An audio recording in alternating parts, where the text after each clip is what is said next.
The Fringe Festival has been bringing free spectacles to Parcel 5 the last few years, and this year the final event is called Sphere. It's a mesmerizing show highlighting the beauty of our planet. Yeah, it's the creation of Italy's eVenti Verticali. I spoke with the artistic director and managing director while they were in Italy preparing to come to Rochester. Well, thank you so much for taking time to speak with us. I really appreciate it.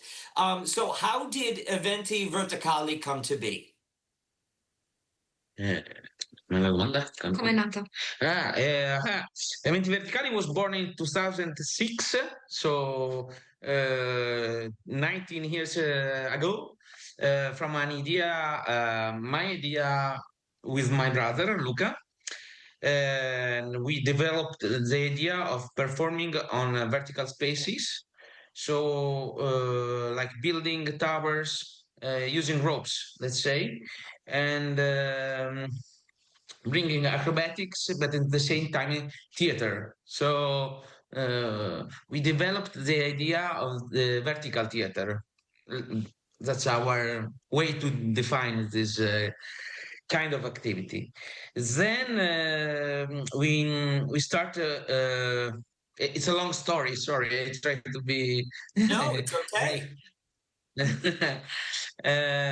Because finding a wall available for vertical theater is not so common. So once we said maybe we have to build our own wall. Yes, but how? Maybe we can hang it to a crane. Oh, that's a good idea. That's a crazy idea, but it can work. So we start planning to work with structures hanged to cranes, and our style of working changed in this direction. That's why we are going to present Sphere, which is the last show we produced. We did a kind of trilogy of shows. How can you say? Geometry of the area. So we have the square, we have the cube, and now we have the sphere. Yeah. So it was an evolution of the show. You went from wall to cube to now to sphere. Yeah, exactly. Where did the idea initially come from? What made you think, let's build a wall, let's do vertical theater? I mean, I was born in the theater companies, let's say, and my father is an alpinist. So I have my grandfather was a rope builder artisan.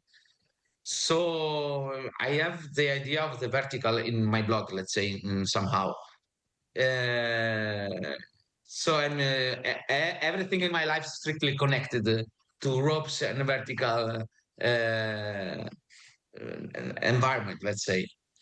And yes, with Sphere, I tried to find also to give a more theatrical impulse to my shows, and yeah. So we talk about the story of an astronaut escaping from the planet Earth and looking for a new planet, planting the seeds of a new planet, and the planet Sphere born, and then the starting of the issue. And the sphere that's born is planet Earth, correct? No, it's planet Sphere, because this astronaut is escaping from planet Earth. I understand. Okay. Yeah, Sphere. What was this like, building this company with your brother and working with family? To be honest, now I work alone. You're touching the wrong button, because because actually my brother is 2 years since the 2022. He decided to leave the company, but just to work in different direction. And now I'm directing the company. Yes. Okay, very So nice. how was it? Well, it was good, but in 20 years things change. Family touring around the world is not so easy with the family, so he decided to do something else. Stick around. We've got a lot more from this interview coming up on the other side of the break. Yeah, we're back after this.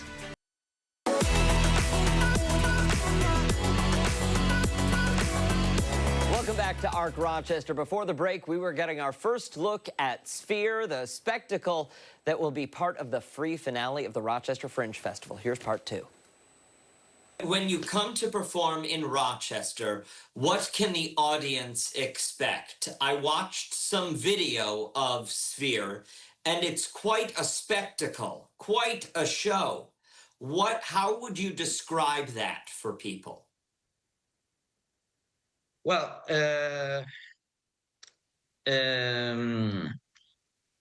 impressing the audience with a giant structure hanged to a crane, it's not that difficult, let's say, because it's a huge image. So what I tried with Sphere is to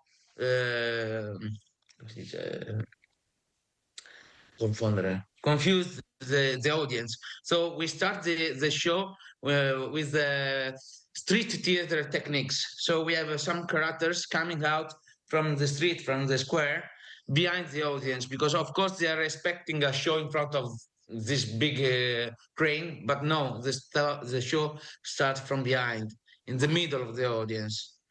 And then slowly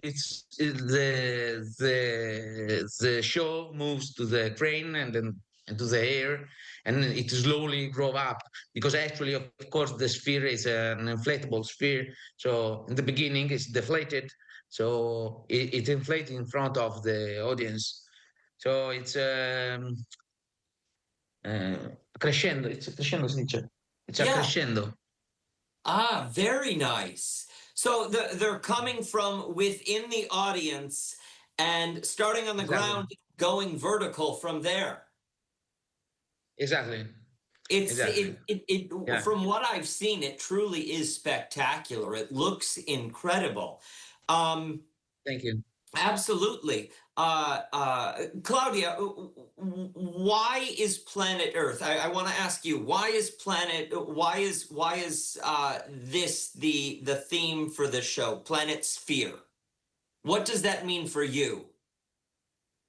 Oh, well, actually, I'm not the artistic director, it's Andrea, but I can say that his idea was to reflect on what is going on now in our planet in so many different levels.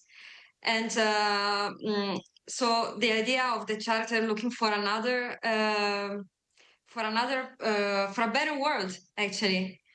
It's that's the concept that Andrea developed, and I totally agree with it. Andrea, is that better world? Is that better planet? Is Planet Sphere? Can we see that here someday, do you think? Actually, I think there will be a moment in which the humanity will understand that the needs to give a step back. And actually, in the end of the show, of course, all the creators of the planet Sphere just go back and return to the planet Earth, because it's our Mother Earth. So that's how how the show ends in the end, because we're still a citizen of this big sphere. Yes, yes. And Claudia, for you, you've performed all over the world? how do audiences react to this show when they see this? What is their reaction? Well, the reaction really changes from country to country, I have to say. For instance, now we are in Denmark, in Northern Europe, and we are performing with another show. We had the premiere yesterday, and I was so surprised. The audience was very focused, very concentrated. I could watch them from the desk, and they were really waiting for the end to clap. While, for instance, so this is a way to react, and this, you know, it's surprising because we are Italian, so we are used to also Italian audience, but also American audience, which is much more, let's say, natural. Let's say, in a way that when they want to clap, they clap. If they want to laugh, they laugh. So it's really interesting to see the different way they appreciate the show. So this, for instance, this time it was really interesting to see them so focused, like really watching until the end. And then when they understood they could clap, they were like, okay, finished, we can clap. And they clapped 10 minutes. So it's nice, different every country. Well, I really think the audience in Rochester is going to love the opportunity to see you perform, and they are going to love the show. Thank you both so much for your time, and for you at home, if you'd like to catch eVenti Verticali, we will post all of the information that you need to know on our website, foxrochester.com, after the show this morning.